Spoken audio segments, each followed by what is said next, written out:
आणि राज्यसभेसाठी भाजपच्या अमर साबळेंना तिकिटाची लॉटरी लागली। त्यामुळे या शर्यतीत असणारे विनय सहस्रबुद्धे आणि भाजपच्या महिला आघाडीच्या अध्यक्षा विजया रहाटकर यांचा पत्ता कट झालाय। पिंपरी चिंचवडमध्ये स्थायिक असणारे साबळे हे भाजपच्या अनुसूचित जाती विभागाचे प्रदेशाध्यक्ष आहेत। साबळे हे दिवंगत नेते गोपीनाथ मुंडे यांचे निकटवर्ती मानले जातात।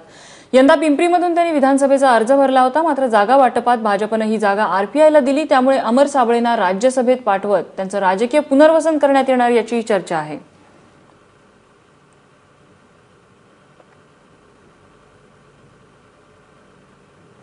गोपीनाथ मुंडे यांचे निकटवर्तीय मानले जातात अमर साबळे। त्यांना सध्या राज्यसभेची लॉटरी लागलेली आहे। राज्यसभेवरती त्यांची नेमणूक झालेली आहे।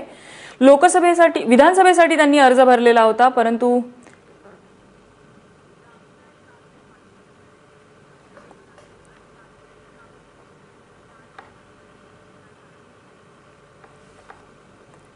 आणि भाजपचे प्रदेशाध्यक्ष रावसाहेब दानवे सध्या आपल्या सोबत आहेत। दानवे साहेब, कालपर्यंत वेगळी नावं चर्चेमध्ये होती आणि आज अचानक साबळेंना हे लॉटरी लागलेली आहे। काय सांगाल तुम्ही, नेमकं काय यामागचे निकष आहेत?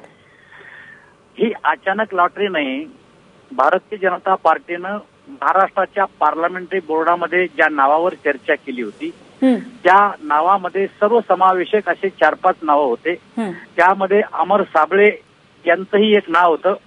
भारतीय जनता पार्टीचा एक दलित चेहरा, गेले अनेक वर्ष भारतीय जनता पार्टीमध्ये काम केलेला अशा प्रकारचा हा आमचा एक चांगला कार्यकर्ता आहे आणि अशा एका दलित कार्यकर्त्याला भारतीय जनता पार्टीनं संधी दिलेली आहे आणि त्याच्यामुळे हे नाव अचानक आलं असं नाही, तर एक चांगल्या माणसाला दिलेली संधी आहे। दानवे साहेब, कुठेतरी असं म्हटलं जातं की दलित चेहऱ्याला तुम्ही जी ही संधी या निमित्ताने दिलेली आहे, त्यानिमित्ताने पार्टीची एक इमेज, जी उच्चभ्रूंची पार्टी म्हणून एक इमेज जी निर्माण झालेली होती, ती कुठेतरी एक वेगळी सर्वसामान्यांची पार्टी करण्याचा प्रयत्न आहे पार्टीचा? प्रश्न असा आहे की काही लोक असं आमच्याबद्दल बोलतात, ती गोष्ट काही खरी नाही, परंतु पार्टी ही सर्वसमावेशकच आहे, यामध्ये कुठल्याही प्रकारचा वाद नाही। परंतु अशा प्रकारचा चेहरा आम्ही दिल्यामुळं कदाचित लोक असं म्हणू शकतात, परंतु भारतीय जनता पार्टीमध्ये सर्व जाती धर्माच्या लोकांना प्रतिनिधित्व मिळालेलं आहे आणि त्याच्यामुळं पार्टीला यामध्ये दलित मतामध्ये जनाधिकार मिळायला मदत होईल। विनय सहस्रबुद्धे किंवा विजया रहाटकर यांची नावं आतापर्यंत चर्चेत होती असं समजत होतं, परंतु त्यांची नावं बाजूला सारून आता अमर साबळेंना राज्यसभेवरती पाठवण्यासाठीची भाजपने फिक्स केलेलं आहे। तर यामुळे भाजपत अंतर्गत काही नाराजी निर्माण होऊ शकते? त्यांचे नाव बाजूला केले असं नाहीये। दिलेल्या नावातलं एक नाव घेतलं याचा अर्थ त्यांची नावं बाजूला करून या नावाला घेतलं असं होत नाही आणि भाजपमध्ये असल्या प्रकारची कुठलीही नाराजी नाही। कधी यांना संधी मिळेल, कधी त्यांना मिळते, कधी त्यांना मिळते, अशा प्रकारची एक संधी एका दलित चेहऱ्याला या ठिकाणी देण्यात आलेली आहे। तुमचं मंत्रिपद तुम्ही सोडलेलं आहे दानवे साहेब, तर महाराष्ट्राला हे मंत्रिपद मिळू शकते जी जागा रिकामी झाली आहे त्यामध्ये? यांच्यापैकी कोणाची वर्णी लागू शकते तिथे? नाही, आता माझं मंत्रिपद रिक्त झालं त्याचं कारण आपल्या सगळ्याला माहिती आहे की मी भारतीय जनता पार्टीचा प्रदेशाध्यक्ष झालो।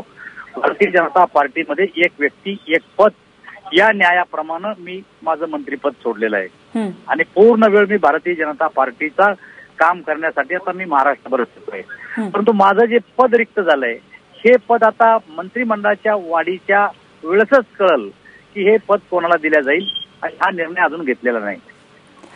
दानवे साहेब, धन्यवाद तुम्ही दिलेल्या या प्रतिक्रियेबद्दल। आणि अमर साबळे यांची राजकीय कारकीर्द आजवर कशी राहिलेली आहे त्यावर एक नजर टाकूया। अमर साबळे हे भाजपच्या अनुसूचित जाती विभागाचे प्रदेशाध्यक्ष आहेत। प्रदेशाध्यक्षपदासाठी दानवेंप्रमाणेच साबळे यांचंही नाव चर्चेत होतं।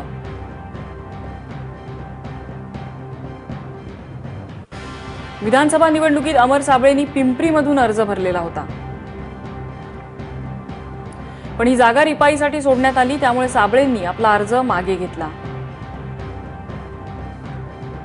आणि आता त्यांना राज्यसभेची लॉटरी लागलेली आहे।